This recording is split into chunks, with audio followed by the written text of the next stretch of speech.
What's going on, everybody? Eric Lindquist at Stochastic here on the Odd Shopper channel, coming to you with a Wednesday hump day edition of MLB and NBA Lindy's Leans, Likes, and Locks. Hit that like button, subscribe button, notification bell goes a long way for me on this video, goes a long way for you. That way you become a proud center of our great content is going live here at our little neck of the YouTube woods. Love the Aranda screenshots. Thank you for sending those to @Eric Lindquist over on X. That made me happy. What didn't make me happy was blowing 1/5 first five because the freaking... Atlanta, come on now. They scored 4 runs in the 4th and 5th there to go over by the hook. Come on. 5 runs there, Washington, Atlanta. What are you actually doing? But Miami, Chicago ended up cashing, so basically a split there. It could have just been so glorious. But the Aranda home run definitely carried the day and then, well, ended up on some idiots there on the Rockies side, hopefully. Is that game even over yet? I think that game's over. It's infinity o'clock my time. It's actually infinite. Oh, they're starting the 9th inning. So I'm going to get 3 at-bats live for McMahon, Goodman, and Toglio, who I bet all 3 of them for a quarter unit. But obviously, Aranda going to profit with home runs here today. That makes me happy and makes you happy because it was the video feature and I thought it was the best home run play on the board. Anyway, we got Lindy 5. We'll talk about that in the midway point. There's no time to dilly-dally. We have 17. You heard me. 17 MLB games because 2 doubleheaders. I said weather was ridiculous in the Northeast. Thank you to both of those spots for just calling it early. St. Louis, Philly, and then my Minnesota Twins against Baltimore. Thank you for just turning it into a doubleheader. So I'm going to cover those right from the onset in a lean section. I think that's going to be an easier way to cover this because don't have an official play from either as it stands right now. But 2 games in the NBA as well.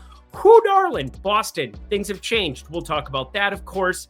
Feel pretty darn good. 2 locks on the MLB card, both in the evening window. So without further ado, producer Jacob, let's get to the leans. And our day begins here with the Twins. Now, I'm going to talk you through the prospective pitching matchups. This is obviously something that is still subject to change, so keep that in mind. We got Bailey Ober and Dean Kramer. You heard me. Bailey Ober and Dean Kramer. That's a little bit different than Cade Povich. Let that be known. But you got to pay yourselves some very close attention to these doubleheaders for a couple of reasons. One, you get clues from the early lineup as to what the later lineup might look like because catchers generally don't catch both games. I'm going to be paying attention to that one, potentially for some stolen bases. These are the things that you just want to kind of hush. You don't want to say too much because it can be a huge edge over the course of an MLB season. Now, it's not like books don't know that it's a doubleheader, but for whatever reason, they just kind of lay some stale props of things that people don't normally bet, and that can be our best friend. Let it be known, Gunnar Henderson, it's not like people don't realize that he had a terrible start to his season, but he's starting to come alive. It's alive. And Bailey Ober at a ballpark that gives up lefty power, that's not ideal. 19.4% K rate, that's got to go up because he gives fly ball hard contact. 20.2 degree launch angle, 308 xWOBA is pretty good, but overall, friends, outside of limiting walks, he's had a brutal start to his season. So Henderson, plus money attached to it, please get there, please get there. I'm not going to bet it for right now. As for the next game that we've got coming up next on the board, I think Simeon's Wood Richardson ends up going on 5 days rest, going up against maybe Cade Povich. I think it might depend on how Baltimore's early game goes. Maybe it's a true bullpen situation. Either way, if it is Cade Povich, you got to look at Byron Buxton home runs. The guy hits it high, far. He's just so damn good. Probably one of the best players in baseball. He just finds ways of getting hurt. Now Royce Lewis is our new Byron Buxton, and Byron Buxton is just, I don't know, staying healthy this year. That's cool. I'll take it. We're over 500. I didn't see that one coming. Just rattling off 7 in a row, 9 in a row. it's just beautiful times. Anyway, Cardinals, Phillies, this one up next. Another doubleheader. Haven't played anything from these yet, but if I had to, play of game number 2, I think is probably the most interesting there. St. Louis money line. That's this one right here. Who's pitching in game number 2? It is none other than Aaron Nola. And then Sonny Gray. Sonny Gray on the other side for St. Louis. Plus money attached to him right now for game 2. As I said before, I don't think the number is going to change all that much, but I really want to see the St. Louis and Phillies lineups because Real Muto going to DH more than likely in one of the 2. I would prefer he DH'd in the first game, but I doubt that's going to be the case. We'll see. We'll see how they end up calling it. But we've got ourselves an interesting one with Eric Fetty going up against Luzardo, and my play has not changed here. Ivan Herrera is God. Let it be known. He is very, very good at the hitting of baseballs. He's back in his life, or he's back in our lives. Nearly an 800 expected slugging now. It's nearly 300 points higher than the next guy on St. Louis. He was obviously out for some time, but those are the doubleheaders. If you want to know what I'm playing, hit me up on X at Eric Lindquist, because I think there are a lot of props that will pop in this window. But, boop, look at that. Producer Jacob's on it. Cleveland going up against the Milwaukee Brewers is this next one. We've got Williams and Henderson, and Gavin Williams, not my favorite back, but the strikeout stuff has been no doubt appealing. 27% K rate. It's the walk stuff that gets me in a little worrisome. 13.8% walk rate. And then you've got some guys with speed. Jackson Chourio at the top of the lineup. Bryce Terang against righties, batting second. Sal Frelick, he's back in our lives. Caleb Durbin, whatever that is. Joey Ortiz. I mean, come on now. These guys are all pretty darn quick. Now, specifically, Chourio, Terang, those are the ones you want to pay attention to because they're more than likely batting first and second. But Logan Henderson, not a guy that I knew a ton about. He was a fourth-round pick back in 2021, and I went through a lot of his arsenal, and I'm kind of impressed by his first start. He only gave up the one solo shot on 3 hits, 9 strikeouts to go with it. But you go over to his minor league numbers, and so far this season, 6 games pitched. He's had some kind of issues against lefties, as you might expect for a normal righty, but at 23, he ascended up the pipeline real quick. Only the number 12 prospect for the Brewers. Let's make him prove it in a ballpark that is up for lefty power. That will be a fascinating one to watch. Got close to pulling the trigger, but it's Gavin Williams, and I just don't. Walks 3 in the first frame. You're really going to feel stupid about that ticket. Arizona taking on San Francisco next. And this was not something that I was expecting to like. But one thing I've gotten better at is kind of getting all of my 2 hits data. And I mean, triples, you don't really go to that market all that much because it's such an unlikely market. You can find value, but it's plus 2,200 when it should be, plus 1,900. Like, that's long-term going to just kill you in your bankroll if you're betting a full unit on something, which, again, you would never do for that. I'd be telling you 0.1 or quarter. But overall, we're just going to be sticking to the rivers and the lakes that we're used to most of the time. But Heliot Ramos, he gets to go up against Eduardo Rodriguez, who against righties has had some issues now. 264 expected batting average on the season, 18.2 degree launch angle. But this really comes down to Ramos higher up in the order. This being a prop in a market that doesn't get tapped into a whole hell of a lot. I think we're going to kind of compare it across the marketplace. FanDuel has had some advantageous 2-hit props. Haven't bet any all year long yet, but I did start intertwining it into my data sheet, as you might have saw with Bobby Witt, who I almost pulled the trigger on. His opening numbers were egregious, as you might expect, against Framber Valdez for 2+ hits and the Houston bullpen, which I didn't really love for him. So we are going to be going Ramos 2 hits if we play anything in this one for now. I think I'll just kind of park it. Doesn't feel great. As for Boston and Detroit, this one has rain. If it weren't for the rain, I would have made this a play. So listen to me very carefully. If you think that this is not going to be an in-game delay, awesome, play it. Because Hunter Dobbins and Tariq Skubal have been awesome. Now, we all knew Skubal was awesome. He won a damn Cy Young last year. That seems important. Seems like something you'd want to show off at your take your trophy to work day. But Hunter Dobbins, man, this guy's been awesome. 279 xWOBA, but 369 expected slugging. Doesn't really get a ton of swing and miss, but the main thing when you're looking at somebody like that, can he keep the barrels down? 4.2% barrel percentage. I think that's pretty good. And then a 219 expected batting average to start off. I think that's a little bit low. I think he's going to regress, but a 2.88 expected ERA, friends, he seems pretty darn good. He seems really good. Anyway, Pittsburgh and the Mets coming up next. Mark Vientos, he will get the platoon duty there. Brett Beatty has been going nuts, absolutely nuts. 6 games since he got called back up from AAA, 4 home runs already in that span, one obviously here on Tuesday, which is why I'm bringing up that stat. But Bailey he falters as a pitcher. Clay Holmes, he is not Clay, more of a rock, if you will. 334 expected slugging, so there's really nothing to mine out of the run line or anything there because it's pretty efficient in my opinion. But Mark Vientos, I expect him to start piecing it together. He has a 90.6 mile per hour average exit velocity. That's a little bit above. That's right in that top third of baseball. So Mark Vientos, I think he's somebody to pay attention to, but I want a little bit longer odds on him. He's had some shorter numbers against lefties than I would love. Washington and Atlanta, rounding out this page of the leans. We got Washington and Atlanta. James Wood is a professional major league hitter. This guy continually finds new ways to impress me. I don't know. He's just going to be one of those dudes for years to come. Now, the one thing we always know he needs to get better at, launch angle, but the 1.5 total bases is simply there as a placeholder for right now because I do think the home run play looks pretty appealing as well. 59% hard hit. That is your top 2% of baseball. So whereas like I brought Mark Vientos a second ago, yeah, James Wood's been a lot better. Like they're not on the same planet comparison wise. So James Wood, 1.5 total bases plus money attached to it. I think against Bryce Elder, who's just not good whatsoever. And Mitchell Parker's going. I think righties are going to look ridiculous for Atlanta, although I never love the ballpark. Wood, 1.5 total bases, I think, is my preferred play in that one for right now. And also Mitchell Parker under 3.5 strikeouts, but that's like minus 160 at open. A little bit too juiced up for me. Speaking of juiced up, let's talk about baseballs that are not going anywhere there in Chicago, Miami, and the Cubs.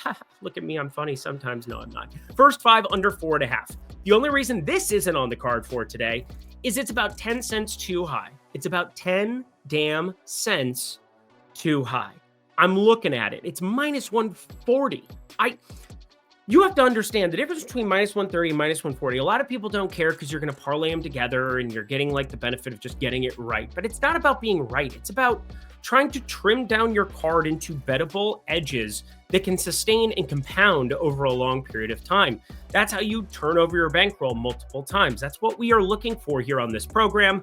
I know it's not baked into like what you're thinking about every single day, but if you want to take it more seriously, if you want to be doing this day in, day out, I really urge you, check out Quarter Kelly, Half Kelly, look at standard betting. That's kind of what I've been doing here for you. Flat betting is what it's called, and just giving you quarter unit plays on the home runs, half unit or greater plays on the likes, and then 1 unit or more on the locks, of which 2 are coming. So just saying, the wind's blowing in here. I don't completely love it with this kind of juice attached to it, but it's a great pitching park, 65 degrees or inside of 65 degrees here at first pitch at Wrigley Field. Jamison Tyon, Ryan Weathers, not 2 guys you'd normally see me betting unders on. That's why we haven't bet it yet. First 5 under 5.5. This one I think is probably on the verge of playable, whereas the other one's about 10 cents away from it. I'm hoping maybe it gets to 5.5, but this is already at 5.5 for Colorado and Texas, and it's minus 130. That is wild. I think that's going to come down. I think it has to come down if I'm being honest. So I'm going to keep my eye very much peeled on this one because I do think as other books introduce it, that could become a play. Kansas City money line here. This one is also a little bit testy because we've got a new pitcher that you probably never heard of before. His name's Colton Gordon. Now, I went through a lot of his AAA numbers, and I think they're pretty impressive because of one thing especially. He pitches in the PCL. If you've heard me talk about the PCL, it's where pitchers go to die and hitters get inflated numbers. You have like Sugarland, which is your Texas ballpark. You have Las Vegas Aviators. You've got, what's the Dodgers one? Oklahoma City Comets. Off the top of my dome, friends, Round Rock Express. That one's fun. I pulled that one out of the absolute ether. But other than me just naming PCL teams because it's fun, we really got to be paying attention to this kid. But I think the opportunity is probably there to see if Colton Gordon is going to have any type of issues right from the get-go because he's only the number 14 prospect. He hasn't had any kind of a walk problem. In fact, he's only had 2 games where he gave up more than 1 walk in an outing so far this season.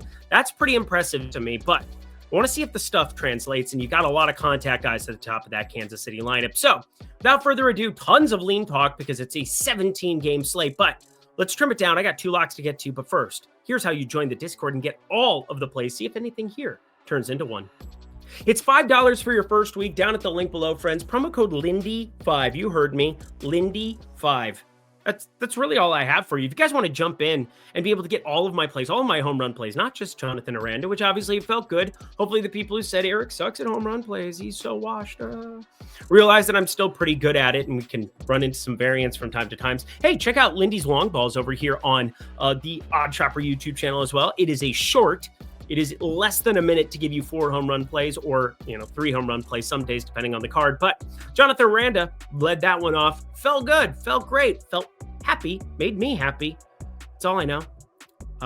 Yeah.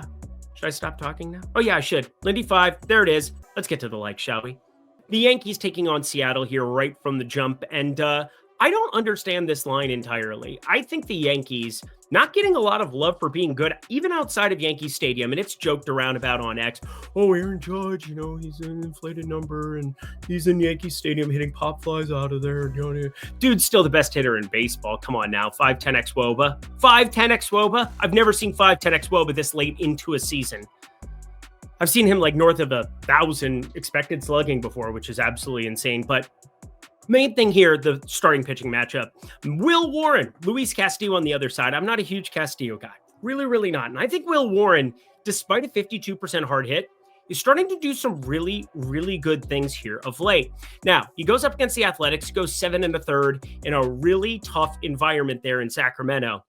I thought that was pretty damn impressive. Now, it was coming off of a Rays excursion that didn't go as well for him at home, but I think Jonathan Aranda, Brown and Lowe, I mean, hopefully you've seen how good these guys are at the top of that Tampa Bay lineup, and their expected numbers are just so much better than their actual numbers. That's why they both ended up on the card, and thank you to Brandon Lowe in the premium Discord for cashing that over 1.5 total bases in his last at-bat in the 9th. That was very, very useful.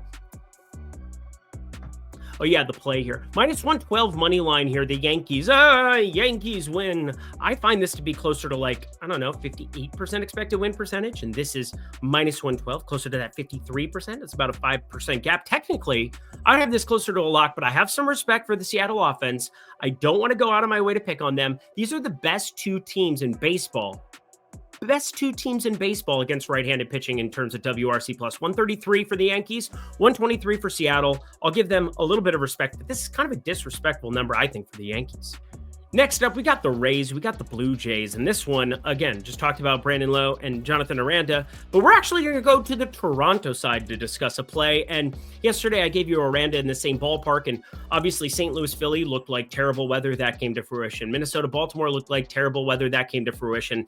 There's no weather you have to worry about here because most stadiums, all stadiums, should have one of those dome things that you can put over when it's not going to be nice out, and you can open it up when it's not going to be nice out. In Toronto, you have one team to worry about up there in Canada, so take care of them. They take care of them is what I'm getting at, and they don't have a lot of those rainouts, like 0 of them. That's because the roof.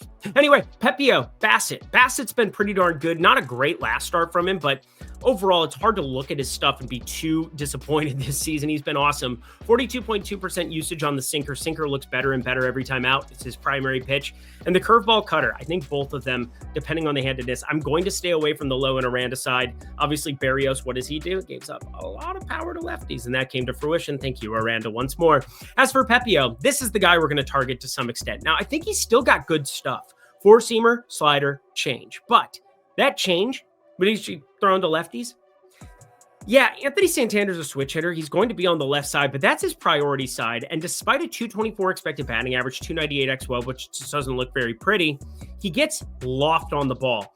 We just need to start barreling it up. Only a 4.6% barrel percentage. It's only 108 batted balls. That's like 1/5 of the sample size that he had last year, where he was at 11.7%.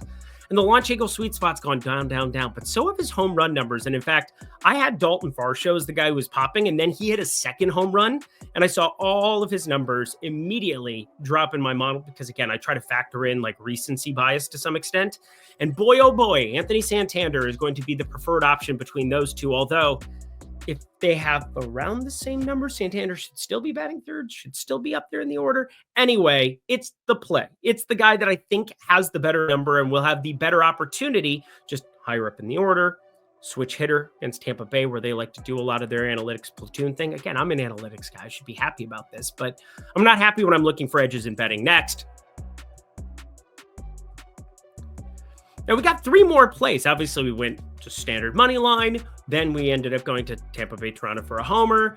Now we get a little bit funky. Cincy. We've got an interesting one here, and I can't believe I'm actually making this a play because again, these kind of markets, they've just been really stressful lately because you're running into a lot of VIG. You're running into an opportunity where it's a smaller sample going and breaking it down to fewer variables in a 5-inning game. So you go from 9 to 5, and then you could go from 5 to 1.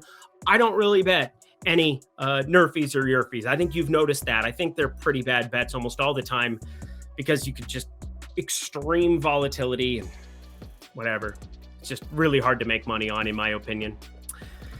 I think this one looks really good, though. Davis Martin's awful. 390 xWOBA, 326 expected batting average, going up against a lineup that, yes, TJ Friedel left that game early, but still, Gavin Lux from the left side, Will Benson from the left side, who's got some pop, Ellie De La Cruz. Austin Hayes has been one of the best hitters in baseball to start off the season when healthy, and not just a platoon guy anymore. And Tyler Stevenson back in our lives. Good to see, because obviously slower start to his season, he wasn't in. He was still hurt. So there you go. But I do like the Cincy side going up against Martin, and it has more to do with this. Nick Lodolo, I think the curveball is really starting to come along for the ride. I've compared it in terms of arm angle and ability to that of Chris Sale. It's not obviously of the caliber of Chris Sale yet, but it gets a ton of swing and miss. And this is a White Sox lineup that I do not trust to hit anything off speed or any speed or just period. So that's useful. We're going to the first, I got to make sure that I have this ticket correct. First 5 run line. It is minus 0.5 over on DraftKings here, minus 130. That is going to be a spicy meatball for everybody. We go to the first of your 2 locks coming up back to back. Haven't done this all year long, but I think both these numbers are broken. We've got Kyle Hendricks and Randy Vasquez. These are 2 pitchers that just have getting smacked around, written all over them. 14.2% K rate for Hendricks, 10.4% for Vasquez. Both of them walking a ton of batters, 10% for Kyle Hendricks, 14.5% walk rate for Randy Vasquez. The only concern I have on why this isn't 9.5 at every book right now is the fact that you do have the game going on right now where the Angels and Padres both have quality bullpens, or so I was told. Frickin' Suarez, are you kidding me? That was one of the worst beats of the entire year. The run line on San Diego. You have the best reliever, the number 1 ranked reliever in Fangraphs right now. Suarez. He ends up not just giving up 1, not just giving up 2, but he ends up blowing the Michael King wing as well, which we also bet in the premium Discord. So a stone cold disaster all the way around. But redemption is a dish best served warm over by the sea in San Diego. Hotel del Coronado. Anybody? No? Guys, just go to Caesars right now and bet this damn play. Minus 120 over 8.5. It is just absurd. I know minus 120 a little bit more vig heavy, but having that hook from 9 is gigantic. Now, if it's at 9, I would want to have at least even money to be able to play it. Yeah, that's a half unit play, but at 8.5, that hook is well worth its weight in gold. Over 8.5 for 2 teams that I think absolutely smack around these starters. And we go from a lock on an over to a lock on and under. The Athletics taking on the Dodgers, and boy, oh boy, oh boy, oh boy, oh boy, you know my love affair with Yoshinobu Yamamoto. He is so freaking good. But we're going to the first 5 to target not just him, but also what could be one of the major emerging arms in baseball, Gunnar Hoglund. Now, unlike that Houston fellow that I was talking about earlier, Gunnar Hoglund I've known about for a long damn time. Not only is he going to be like one of the highest paid pitchers within the next 2 or 3 years, but you're going to know who he is by the season's end, because I think he has the stuff of a stud. Looking at his sweeper and changeup off of his 4-seamer, it almost breaks perfectly, and in a way where you just look at the movement profile on Baseball Savant, and it's beautiful. He's only had 2 starts, 2.38 ERA, 1.06 whip. Those all check out, but check out the expected numbers. 337 expected slugging is phenomenal. 257 xWOBA is really good, and a 2.44 expected ERA puts the cherry on top. We've talked about Yamamoto at length on this program. No need to go there again, but I think Hoglund, I love the stuff. He's only given up 1 barrel in 33 batted balls. That's going to matter a lot because Shohei Ohtani, Mookie Betts, Freddie Freeman, they all exist. They will continue to exist. That's a problem for everybody, but not a problem for us. The under of 4.5 runs, first 5 market yet again is a lock. Athletics, Dodgers. Let's talk NBA, shall we? But first, if you're looking to get Portfolio EV, if you don't know what I'm talking about, head to the link below. Check out Portfolio EV. It's the best market-based tool that exists in the industry, where you're able to compare all of the lines and all of the sharp books to that of some of the more social sports books, some of the easier, more public numbers. And I'm telling you, you will make money hand over fist isolating the best markets for Portfolio EV. Look at the thread that Greg Ehrenberg, G. Ehrenberg DFS, has done over on X. Look at Nathan Joyce. Look at all the work and the videos that they've put in here on this channel.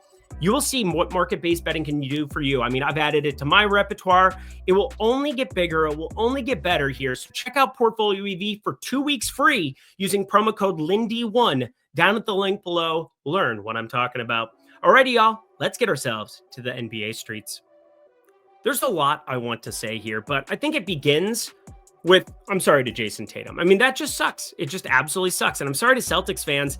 Really sucks for you too, because there's going to be some interesting choices that are made this offseason. Jason Tatum had Achilles surgery today, which is weird to say that sentence out loud. And I'm not trying to rub it in, producer Jacob. It's just a weird sentence to say because it's the Celtics. We expected them to be in the NBA Finals by season's end. Every book had them as the favorites all season long until OKC, I guess, took over around April. It's like beginning April, mid-April for the favorite to win the NBA title. But there's no doubt that Boston, they didn't play up to snuff here in this series. Jaylen Brown really didn't play up to snuff here in this series, and that is why they are down 3-1. Now, can they run the table? They're going to be favored in Game 5. They would be favored in a Game 7 if we were here in Boston. So it's not unforeseen. It's not a completely out of the realm thing. Plus, Jaylen Brown is about to take over a lot more of this offense. Now, what it means for some of the other pieces, I don't really know. I don't really know what we're going to get outside of Kristaps Porzingis, where the minutes can go up for him. I don't really know what we can get for Peyton Pritchard playing defense in the postseason. Can he get up to 30 minutes? I think it's really, really rough. And that's the reason I'm not going to go to Peyton Pritchard here at the moment. But Jason Tatum, you're replacing a 26.3% assist rate. And you know who's had a crazy good assist rate when Jason Tatum's been off the floor this season? Jaylen Brown. We're talking a 28.9% assist rate, 9 assists per 100 possessions. And he's going to play a majority of these 100 possessions. If you put him in for 32 minutes, which would be way lowballing it right now, that would be 6 assists based off of his regular season average. But obviously the Knicks play slower paced. Obviously the Knicks are going to play better defense, especially against wings and guards. But I will say 4.5 is his number. 4.5 assists is way too low in this spot. Minus 114 at FanDuel. I played it. I think you should too. And Pritchard, 13.5 points is even money over at BetMGM. Haven't played that one yet, but I'm definitely contemplating it. Might just wait and see what that starting lineup is because Sam Hauser expected to play in this game. I think that actually matters to Pritchard's minutes. And rounding it out, Golden State taking on my Minnesota Timberwolves. One man's misery is another man's, I don't know. We haven't won shit yet, and we'd have to play OKC. That seems like a disaster. Anyway, or Denver. Both are going to be tough. Golden State, Minnesota, we're 11.5 point favorites. We are gigantic favorites to yet again make the Western Conference Finals, which makes me just happy. It makes me giddy, but not like Josh giddy because that would be creepy. We got a lot of things to talk about on the Minnesota side. But first, Golden State, just to touch on it. If Jimmy Butler doesn't go for 37-7 like he did, basically in that Game 3, and they still lost, they're not going to be competitive in this spot. He needs to go crazy. I don't know where he went in Game 4. He went into the Jaden McDaniels hellhole, I think is basically where it went. But you're going to need something crazy from Jimmy Butler. If you think Golden State covers, I would just attach it to Jimmy Butler. I really don't think there's a ton of risk in doing that. I know you saw Golden State go on a crazy run to almost cover. That would have been the most absurd cover in the history of basketball. I mean, Steve Kerr, F you. I mean, actually, it was Minnesota that basically just had all their ridiculousness. But my whole point, Golden State, man, good luck to you. Good luck to you. As for Minnesota, the Conley and DiVincenzo and Na trio, I really don't know where to pin their minutes to, but what you can do is you can try to attach maybe one to a single game parlay here or there. Haven't done that yet, but I think the most obvious thing for me is just buying into Nickeil Alexander-Walker. He is somebody who plays a lot of times in blowout run. Like he will still play up 25 at times. We saw it throughout the regular season, but in this spot specifically, Mike Conley being a veteran, also DiVincenzo being as valuable to this team with his shooting as what he is, I think Na does get the blowout run a majority of times, and we've seen him take over an offensive load multiple times in this series. And I think if this game gets wonky early, which it definitely could, Na gets more and more comfortable in those spots. We saw it throughout the Lakers series. We saw it throughout this series, in fact, too. So Na at 5.5 points. I ended up having a small play on that. Over 5.5 points. Let's get out of here. And that does it for another edition of MLB and NBA Lindy's Leans, Likes, and Locks. Head to the comment section below. Let me know. Aranda. He makes me happy. Lindy 5, that makes me happy. And Lindy 1, if you're signing up for Portfolio AV. Lindy 5, if you want to jump into the Discord for $5 for your first week, just $5, less than $1 a day to come kick it. Last couple of 2-game NBA slate days. This is sad. Sad to see them go, but producer Jacob wants to see me go, so I'm going to stop now. Until next time, friends, I'm Eric Lindquist. Best of luck in the MLB and NBA streets on Hump Day.